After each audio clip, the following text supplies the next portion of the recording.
So in the last episode, you can see here that I was putting together the Companionway hatch covers, and I won't go into too much detail, but essentially they were lap joints clamped and with 1/8 tinted vinyl plastic sandwiched in between two layers of mahogany. And in this episode I will be installing them, and should be a fairly short episode here, but just to keep you updated, here you go.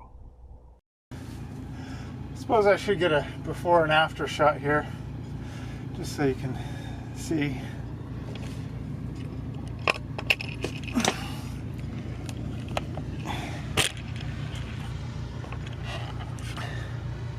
So this is the first pass.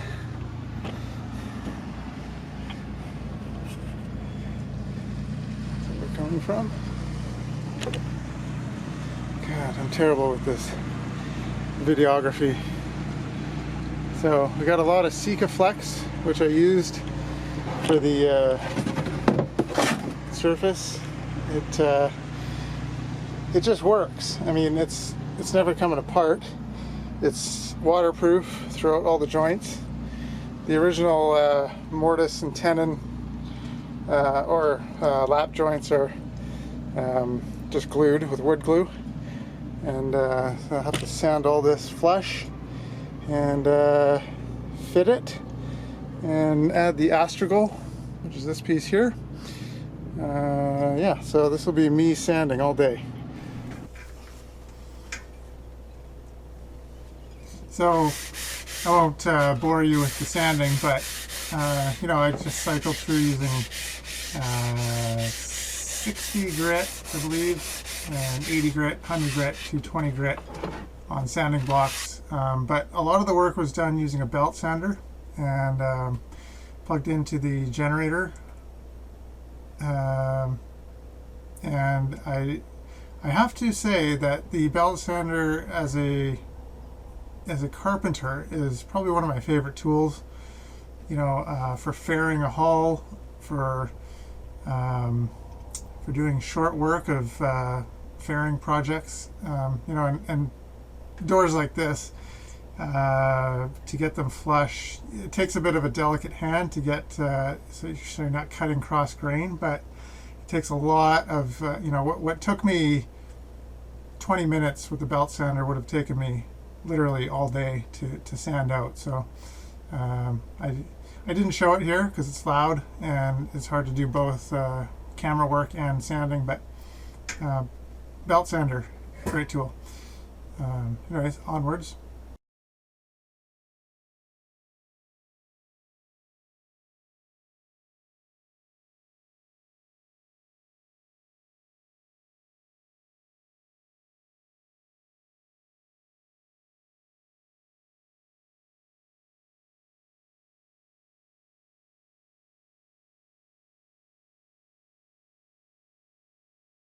Death brackets coming soon to scar you.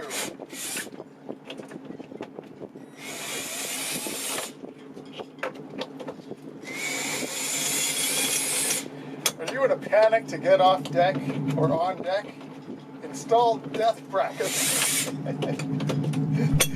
They'll scar you for life.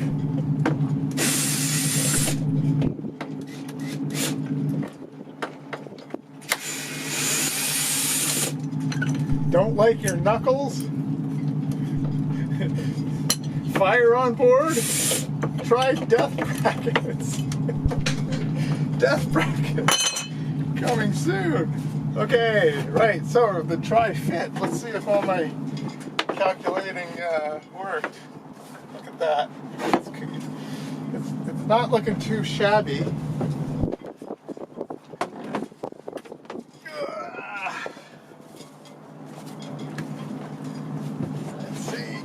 Moment of truth. It's the moment of truth.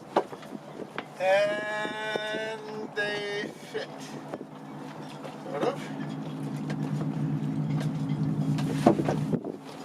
Well, there you go.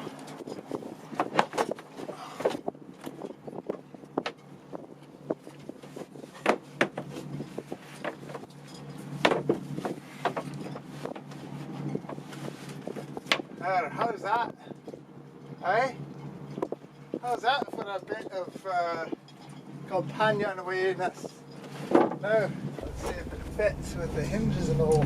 So, at this point, after dry fitting them and finalizing the measurements, I realized that the top and bottom edges were not flush, and so what I actually had to do was take a router and take off those edges, which caused some chatter, which I had a large chunk came out of the very top because I was being impatient and rushing through, and it was really the wrong tool. There was quite a bit to trim, and it should have been cut with a saw first and then finished with a router, but the router was the only cutting tool on board, and so yeah, so got to have the right tools for the right job.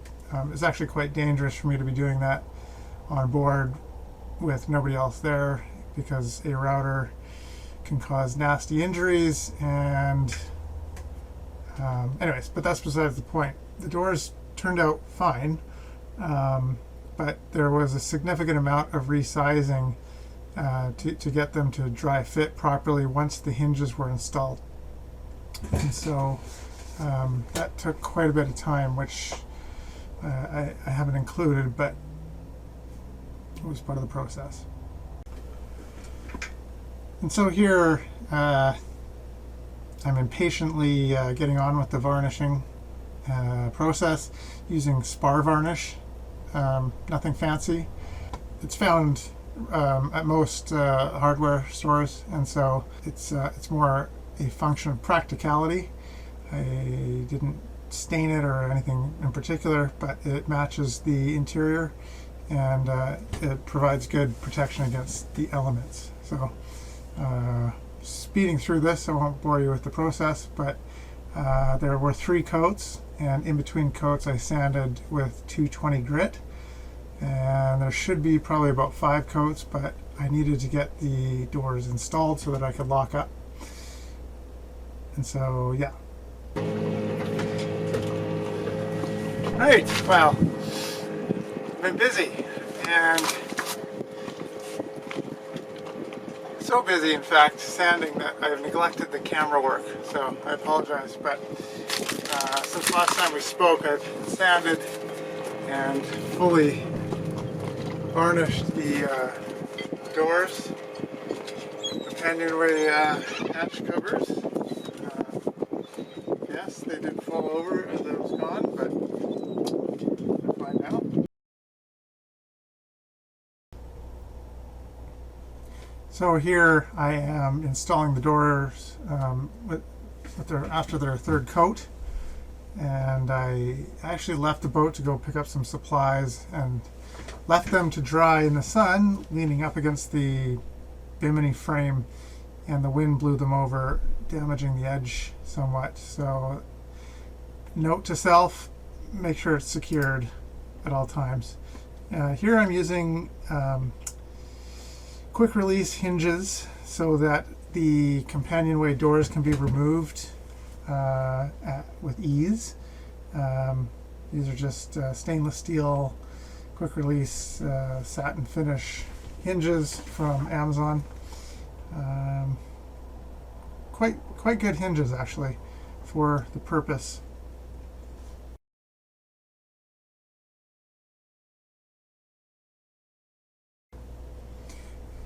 So after all of that, the final step was to install the handles and the lock latch. And as with any project, it's always the very last thing you do that generally goes wrong. And in this case, it was the installation of a Canadian Tire padlock that somehow changed combination through it. Somehow, in between me using it continuously and removing it and having it sitting there and reinstalling or putting it back on, changed the combination, meaning that it locked me on deck and actually had to damage the doors to gain entry. Quite frustrating. I was frustrated, and so at this point I had pretty much given up on any videography. So here are the finished product in terms of photographs, and it changed the whole look of the boat, actually, having the old panels removed from the companionway, which were unsafe and unsightly, and having the tinted having the companionway doors, which are see-through and let some light into the saloon, is absolutely phenomenal. I'm quite happy with the way it worked out. Some things didn't work out in terms of squaring up the doors to the like having to trim the edges, but all in all, it came out well and dramatically improves the boat. I did take some time to, while the doors were drying, to sand and paint all of the wood, or most of the wood, on deck. There's not very much, but there's an access ladder which was in disrepair and in two pieces, which I repaired and put back together, and you can see here. So yeah, it's the little details with the woodwork. I'd love to have a wooden boat, but this is what I got. So anyways, hope you enjoyed. That was a big project, and it was a big project to get the Dodger Bimini together, but having that Dodger and Bimini allowed me to do the work I'm doing now in protection. So every little bit helps, and you got to do it in stages, but got to build the roof before you get the door. Hope you enjoyed. The next project is going to be dealing with the electrical and installing a automatic charging relay, doing away with the diode battery combiner, which is totally inefficient, and hopefully really getting at the electrical, because I've been putting it off, waiting for components. Also installing the wind turbine and the controller, which will go to a heat dump in to heat the hot water, and also installing some ceramic heaters, which will run off the 12 volt. So now that the base stuff is complete, it's going to move into more of a laboratory type setting where the electrical becomes the main focus. So until next time, talk to you later. Thanks for watching.